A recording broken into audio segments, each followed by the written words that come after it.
그런데 북한이 최근 일본인 납치 피해자 문제 해결에 전향적인 자세를 취하고 나서서 관심을 모으고 있습니다. 오바마 미국 대통령의 아시아 순방을 앞두고 한미일 세 나라의 공조 체계를 흔들려는 노림수가 있다는 관측입니다. 도쿄에서 최명신 특파원이 보도합니다.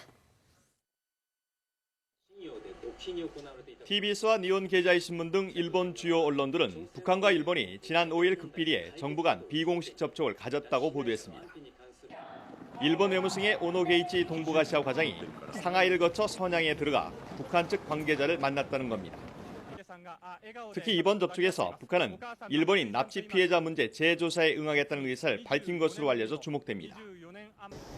다만 전제 조건으로 조선 총련 간부의 일본 재입국을 허용하지 않는 도항 금지 등 대북 제재 철회를 요청한 것으로 알려졌습니다. 또 지난달 경매 처분된 도쿄 조선 총련 본부 건물의 매각 문제 해결도 강하게 요구한 것으로 알려졌습니다. 이에 대해 일본은 북한이 재조사에 응하면 제재를 완화해 줄 뜻을 밝히고 실무 검토에 착수한 것으로 전해졌습니다.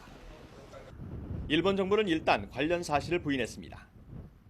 再調査の用意があると報じられていますが、そういう協議をしたとかいう事実はありません。 북일 양국은 이번 달 다시 한번 비공식 협의를 거쳐 국장급 협의를 확정한 뒤 합의 절차에 들어갈 것으로 보입니다. 하지만 외교 전문가들은 오바마 미 대통령의 아시아 순방을 앞두고 한미일 간 공조 체제를 흔들려는 게 북한의 의도라고 보고 있습니다. 오바마 미 대통령은 한국과 일본 순방에서 북한의 핵과 미사일 문제를 화두로 삼을 가능성이 높습니다. 이 때문에 일본이 납치 피해자 문제 해결을 이유로 독자적인 대북 완화 조치를 취하기는 쉽지 않을 거란 전망이 우세합니다. 도쿄에서 YTN 최명신입니다.